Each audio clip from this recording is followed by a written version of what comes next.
जी,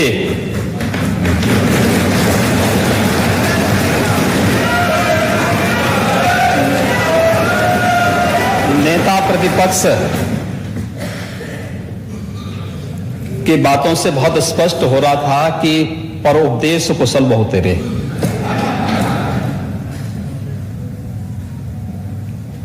और उनको यह भी नहीं पता था कि वह जो बोल रहे हैं आखिर किसको बोलना चाहते हैं। इस प्रदेश में 4 बार समाजवादी पार्टी की सरकार रही है और मुझे नहीं लगता है कि 25 करोड़ जनता जो प्रदेश की है या देश की 135 करोड़ की आबादी में से कोई भी व्यक्ति जो राजनीतिक रूप से उनसे उपकृत होगा, उनको छोड़ करके शेष कोई भी समाजवादी पार्टी को एक सही नजरिए से देखता होगा। National family health survey 4th और 5th जो आए हैं या इससे पहले जो सर्वे हुए हैं, वे सर्वे इस बात की गवाही देते हैं कि उत्तर प्रदेश में विगत 5.5 वर्षों के अंदर स्वास्थ्य सेवाओं में बेहतरीन सुधार हुआ है। और चाहे वह एनीमिया से जुड़े हुए मामलों में सुधार का प्रश्न हो, यह नेशनल एवरेज से अच्छा हुआ है। शिशु मृत्यु दर और मातृ मृत्यु दर यह पहले की तुलना में काफी इसमें सुधार हुआ है। अन्य मामलों में भी उत्तर प्रदेश ने उत्तरोत्तर वृद्धि की है, काफी उसमें अच्छी प्रगति हुई है।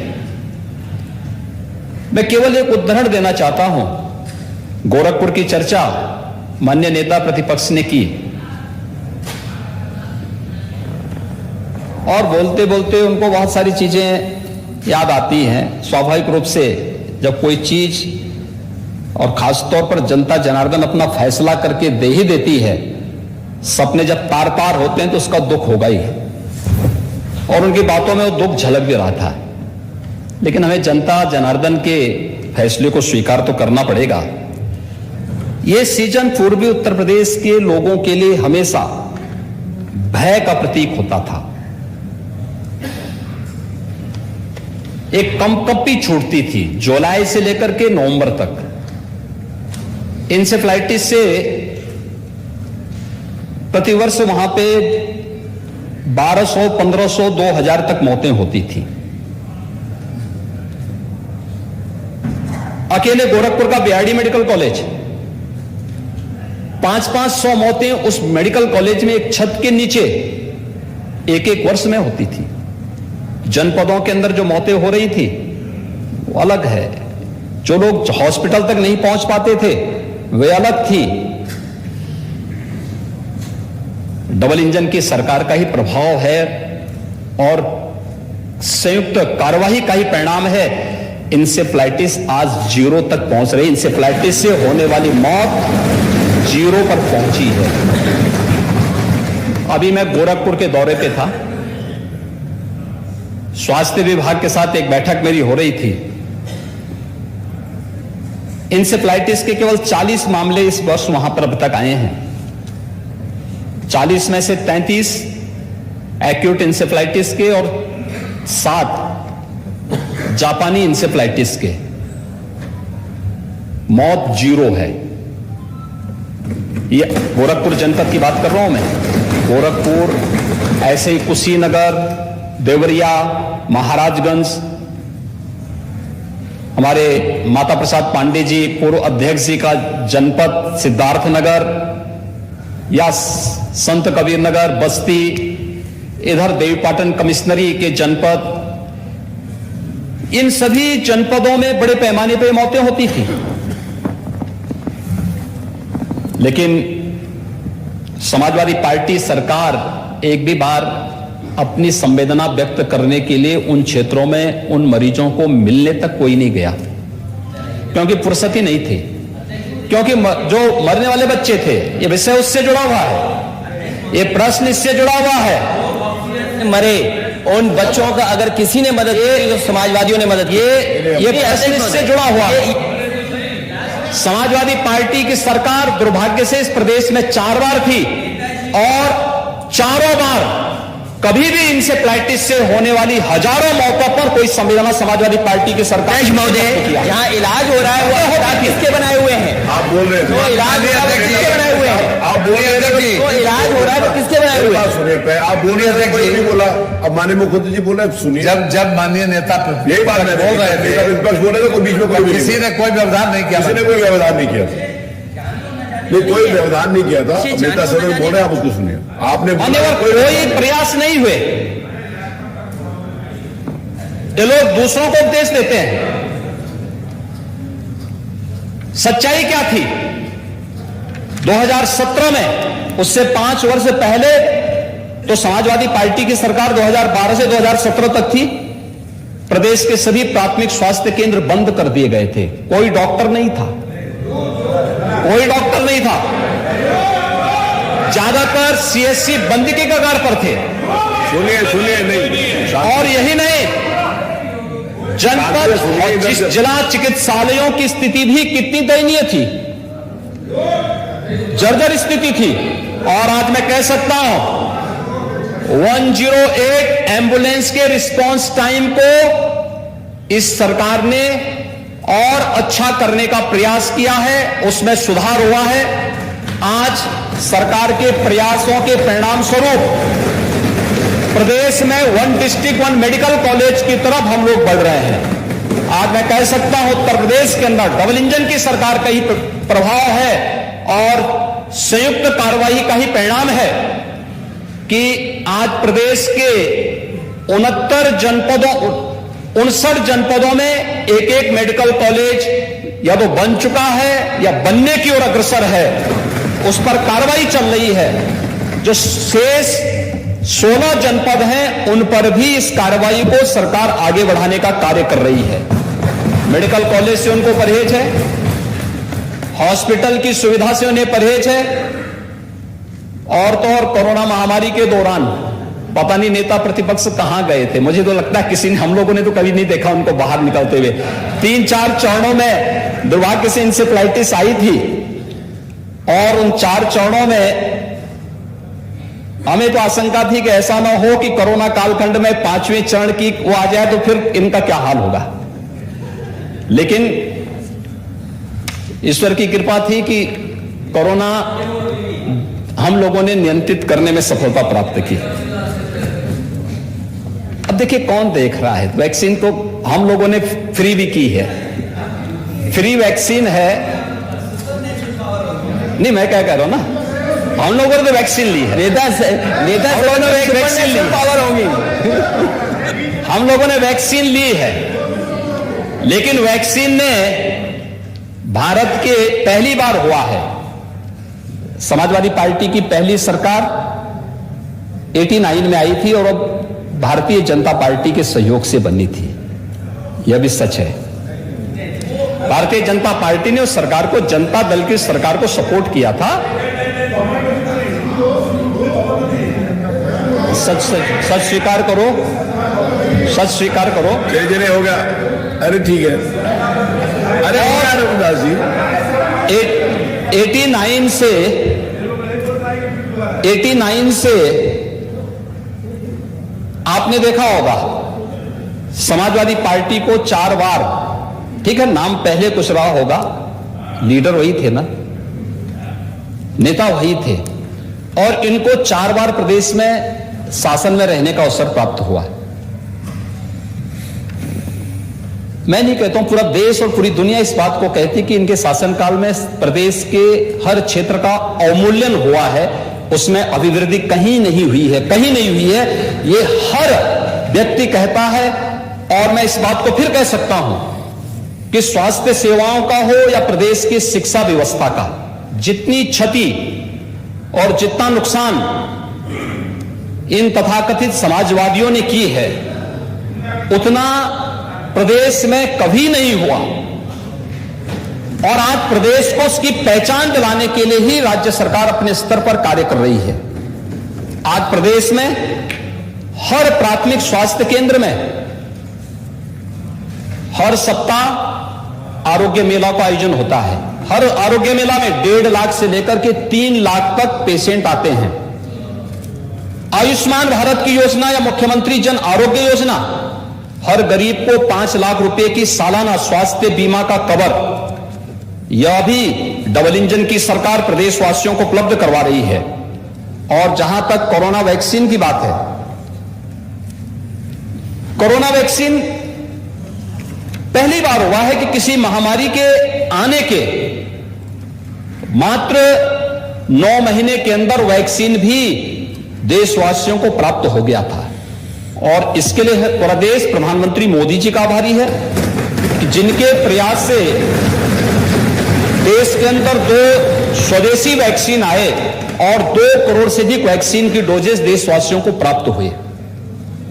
ये कोरोना वैक्सीन देश के नागरिकों को एक सुरक्षा कवच के रूप में उसने पूरे देशवासियों को एक संबल दिया।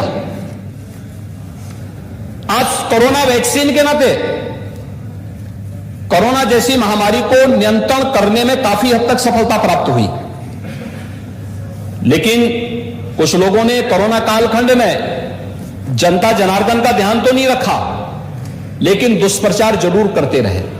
कभी वैक्सीन के खिलाफ करते थे, कभी किसी अन्य उसके खिलाफ अभियान, अनावश्यक एक नकारात्मक माहौल बनाने का प्रयास करते थे। लेकिन उत्तर प्रदेश में अब तक हम लोग 38 करोड़ से अधिक वैक्सीन की डोजेज उत्तर प्रदेश के अंदर दे चुके हैं और ये सभी वैक्सीन की डोजेज फ्री में ही उत्तर प्रदेश वासियों को प्राप्त हुई है। राज्य सरकार को बहुत प्रमाण पत्र कहीं से और लेने की आवश्यकता नहीं। नेशनल फैमिली हेल्थ सर्वे इस बात की प्रमाण प्रस्तुत कर रहे हैं। राज्य सरकार ने प्रदेश के अंदर हर एक व्यक्ति को बेहतरीन स्वास्थ्य सुविधा उपलब्ध कराने के लिए पूरी तरह हम प्रतिबद्ध हैं और सरकार उसको पूरी मजबूती के साथ, पूरी प्रतिबद्धता के साथ आगे बढ़ाएगी। जो भी अगर कहीं पे कोई लापरवाही होती है उसकी जवाबदेही भी उस स्तर पर विभाग के द्वारा, शासन के स्तर पर सुनिश्चित होती है। प्रदेश के 25 करोड़ लोगों के प्रति सरकार पूरी जवाबदेही के साथ कार्य कर रही है और कोई संदेह नहीं होना चाहिए, जो भी बेहतर से बेहतर सुविधा उत्तर प्रदेश के अंदर हो सकती है उसे उपलब्ध करवाने की कार्रवाई राज्य सरकार कर रही है। जहां तक प्रदेश के अंदर इन सभी कार्रवाई को आगे बढ़ाने की पहली बार उत्तर प्रदेश के अंदर मेडिकल यूनिवर्सिटी बन रही है। पहली बार उत्तर प्रदेश के अंदर ट्रेडिशनल मेडिसिन के लिए आयुष यूनिवर्सिटी भी बन रही है और पहली बार उत्तर प्रदेश के अंदर स्पोर्ट्स यूनिवर्सिटी भी बनाई जा रही है। ये प्रदेश के अलग अलग क्षेत्रों में बनाए जा रहे हैं। इसके लिए दूसरा, एम्स गोरखपुर के मामले में सबसे बड़ी बात समाजवादी पार्टी ही थी। इन लोगों ने एम्स की भूमि को दिया ही नहीं और जब भारतीय जनता पार्टी की सरकार प्रदेश में आई उस जमीन की फिर रजिस्ट्री भारतीय जनता पार्टी की सरकार के आने के बाद फिर मेरे आदेश पर उस रजिस्ट्री की कार्रवाई को संपन्न किया गया। आज एम्स गोरखपुर में संचालित हो चुका है। गोरखपुर में शिलान्यास हमने किया था। शिलान्यास ये फर्टिलाइजर के उसमें हुई थी लेकिन रजिस्ट्री नहीं हुई थी। इन्होंने प्रस्ताव नहीं दिया था और फिर रजिस्ट्री की कार्रवाई को हम लोगों ने आने के बाद किया था। रजिस्ट्री की कार्रवाई हम लोगों ने संपन्न की। इंसेफ्लाइटिस जैसी बीमारियों को नियंत्रण करने का कार्य ये भारतीय जनता पार्टी की डबल इंजन की सरकार ने किया है। और यही नहीं, आज प्रदेश के अंदर जितने भी प्रकार के संचारी रोग हैं, डेंगू है, कालाजार है, मलेरिया है या इन सभी प्रकार के संचारी रोग नियंत्रण के लिए वर्ष में 3 बार विशेष अभियान चलाने की कार्रवाई भी यह राज्य सरकार के प्रयास और केंद्र और राज्य सरकार के संयुक्त प्रयासों का परिणाम है। आज प्रदेश के अंदर जो विभिन्न प्रकार के कार्यक्रम स्वास्थ्य संबंधी हों, उन सभी कार्यक्रमों को डबल इंजन की सरकार पूरी मजबूती के साथ आगे बढ़ा रही है और बिना भेदभाव के समाज के हर एक तबके को उपलब्ध करवाने का कार्य कर रही है। नेता प्रतिपक्ष पूर्व मुख्यमंत्री रह चुके हैं और प्रतिपक्ष के सबसे बड़े दल के नेता भी हैं, मैं उनसे आग्रह करूंगा कि उनको सदन में सच बोलने की आदत डालनी चाहिए। मैंने कल भी कहा था, समाजवादी और सच नदी के दो कोने होते हैं, ये कभी एक साथ नहीं चलते हैं। और मुझे लगता है उनको इस सत्य को स्वीकार करना चाहिए कि जो कुछ भी विकृति थी, ये तो विरासत से जो हमें प्राप्त हुई थी, उसी विकृति को हम सुधार रहे हैं, उसी विकृति को ठीक करते हुए उसको और बेहतर करने का प्रयास किया जा रहा है। इसलिए अपने किए पर जब वह इस प्रकार की टिप्पणी करते हैं तो स्वयं कटघरे में खड़े होते हैं। जब वह ये कहते हैं कि उत्तर प्रदेश के अंदर, जब उन्हें इस बात पर अफसोस होता है कि उत्तर प्रदेश में हर घर नल की योजना क्यों लागू हो रही है, उनको जब इस पर अफसोस होता है, क्योंकि वे नहीं कर पाए थे, लेकिन आज डबल इंजन की सरकार प्रदेश के अंदर हर घर नल से जल देने के लिए प्रतिबद्ध है और उस पर कार्रवाई कर रही है, तो उनको इस पे भी अफसोस हो रहा है। कम से कम अच्छे कार्यों को स्वीकार करो, अच्छा लगेगा। और मुझे लगता है कि बुंदेलखंड और बिंद क्षेत्र में इस वर्ष के अंत तक हम हर घर नल की योजना पूरी तरह लागू, हर घर तक पहुंचाने की कार्रवाई संपन्न कर चुके होंगे। प्रदेश में 30,000 गांवों की कार्य योजना अंतिम चरणों में चल करके उन पर कार्य भी प्रारंभ हो चुका है।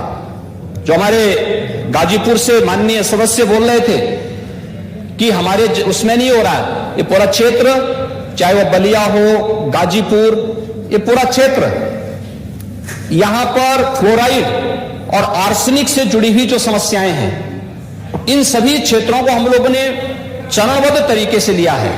आर्सेनिक, फ्लोराइड, इंसेफ्लाइटिस से ग्रसित क्षेत्र, या फिर उन क्षेत्रों में जो जहां पर खारा पानी की समस्या है, जो पहले से डार्क जोन में चिन्हित हैं, सरफेस वाटर हो या ग्राउंड वाटर हो, इसका बेहतरीन उपयोग करते हुए हर घर नल की योजना को लागू करने की कार्रवाई चल रही है।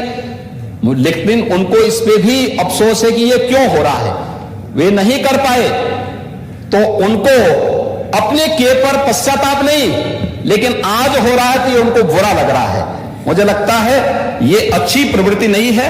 राज्यों के अंदर इंफ्रास्ट्रक्चर के कार्य हो, बेहतरीन शिक्षा के केंद्र खोलने के कार्य हो, प्रदेश के अंदर स्वास्थ्य की बेहतरीन सुविधा को उपलब्ध करवाने की कार्रवाई हो, या फिर प्रदेश के हर गांव को बेहतरीन कनेक्टिविटी देने, इन सभी कार्यों के लिए धन की कोई कमी नहीं है। राज्य सरकार के पास संसाधन भी बड़े हैं, राजस्व में भी वृद्धि हुई है। कोरोना जैसी महामारी का सामना करते हुए भी राज्य सरकार ने पूरी मजबूती के साथ अपनी अर्थव्यवस्था को भी सुदृढ़ करने का प्रयास किया है। और यही नहीं, उसी अभियान के क्रम में हम लोग प्रधानमंत्री जी के विजन के अनुरूप देश की अर्थव्यवस्था को $5 ट्रिलियन की अर्थव्यवस्था बनाने के लिए उत्तर प्रदेश ने भी अपनी इकोनॉमी को $1 ट्रिलियन की इकोनॉमी को बदलने के लिए उस दिशा में अपने प्रयास को आगे बढ़ाए हैं। एक पूर्व मुख्यमंत्री को और नेता प्रतिपक्ष को तो कम से कम इस पर प्रसन्नता होनी चाहिए थी कि जो काम वे नहीं कर पाए हैं, आज भारतीय जनता पार्टी नेतृत्व की सरकार उस कार्य को कर रही है, तो कम से कम इसमें वे सहयोग नहीं कर सकते हैं तो अड़ंगा लगाने का कार्य तो उनको नहीं करना चाहिए, क्योंकि केवल लोकतंत्र में सरकार ही नहीं, प्रतिपक्ष भी लोकतंत्र की व्यवस्था का एक पहिया है। और मुझे लगता है कि उसमें उनको अपनी जिम्मेदारी को समझना चाहिए, उस गंभीरता का परिचय देना चाहिए। कोई भी ऐसा वक्तव्य नहीं देना चाहिए जो गुमराह करने वाला हो, जो सत्य से परे हो और जो अनावश्यक रूप से आम जनमानस के मन में तमाम प्रकार की भ्रांति पैदा करते हुए उनके स्वयं के जीवन के साथ खिलवाड़ करने वाला हो। और इस प्रकार की कभी कभी छोटी छोटी बातें व्यक्ति मजाक में कहता है, लेकिन उसको जब हम लोग गंभीरता से कोई लेने लगता है तो कभी कभी उसके जीवन के साथ भी खिलवाड़ होता है। इंसेफ्लाइटिस, उसके कोरोना के मामले में हमने देखा था, जब उन्होंने कहा था कि साहब ये वैक्सीन नहीं लेंगे, और वैक्सीन का परिणाम क्या रहा, बहुत सारे लोगों के जीवन के साथ उस समय खिलवाड़ हुआ होगा। लेकिन ये फ्री में वैक्सीन थी, पूरी दुनिया इसको स्वीकार कर रही है, WHO ने इसको मान्यता दी और वैज्ञानिकों ने बहुत उसके साथ हमें मौतें बताते हुए बड़ा अफसोस होता है कभी कभी कि इंसेफ्लाइटिस का वैक्सीन जापान में 1905 में बन गया था। भारत में इस वैक्सीन को आने में 100 वर्ष लगे। 2005 में यह वैक्सीन भारत में आया। क्या कर रहे थे हम आजादी के बाद? 1947 से 2005 तक क्या हो रहा था? इतने वर्षों तक आखिर हम क्यों, और इंसेफ्लाइटिस से मरने वाले ज्यादातर बच्चे कौन थे? अल्पसंख्यक और अनुसूचित जाति, अति पिछड़ी जाति से जुड़े हुए बच्चे थे। लेकिन वोट बैंक बनाने का प्रयास तो हुआ, लेकिन उन पीड़ितों के प्रति कभी संवेदना ईमानदारी से व्यक्त करने का प्रयास नहीं हुआ। वो कभी मुद्दा नहीं बन पाया। इंसेफ्लाइटिस के मुद्दे पर वैक्सीन को जापान से भारत आने में 100 साल लगे, लेकिन भारत के अंदर कोरोना जैसी महामारी आती है और मात्र 9 महीने के अंदर एक नहीं 2 स्वदेशी वैक्सीन प्रधानमंत्री मोदी जी देते हैं। इसके प्रति कृतज्ञता ज्ञापित करने की बजाय हम गफलत पैदा करें, लोगों को गुमराह करके उनके जीवन के साथ खिलवाड़ करें, यह स्वीकार्य नहीं होना चाहिए। और किसी भी जिम्मेदार नेता को और जिम्मेदार राजनीतिक दल को इस प्रकार की हरकत नहीं करनी चाहिए, क्योंकि यह जीवन के साथ, लोगों के जीवन के साथ खिलवाड़ करने जैसे मुद्दे होते हैं। और इस प्रकार के मुद्दों पर हमें हमेशा उसकी संवेदनशीलता को समझना चाहिए। यहां पर जो भी मुद्दे उठते हैं, यह हर व्यक्ति की संवेदना है। 108 की एक व्यवस्था है, आप कॉल करेंगे, उसका रिस्पांस टाइम के अनुसार आपको वहां पर वह एम्बुलेंस प्रदान करने का प्रयास होता है। और हमेशा एक प्रयास होता है, एक व्यवस्था, एक सिस्टम दी गई है, एक व्यवस्था दी गई है, लेकिन हम उसको कटघरे में खड़ा करें। शासकीय जो व्यवस्थाएं हैं हमारी सीएचसी की, पीएचसी की, डिस्ट्रिक्ट हॉस्पिटल्स की या मेडिकल कॉलेजेस की, हम उसको ही कटघरा में खड़ा करके आम नागरिक के मन में भ्रम की स्थिति पैदा करें, यह अच्छी स्थिति नहीं है। मुझे लगता है नेता प्रतिपक्ष को एक जिम्मेदार नेता के रूप में सदन में बोलना चाहिए, तथ्यों पे बोलना चाहिए।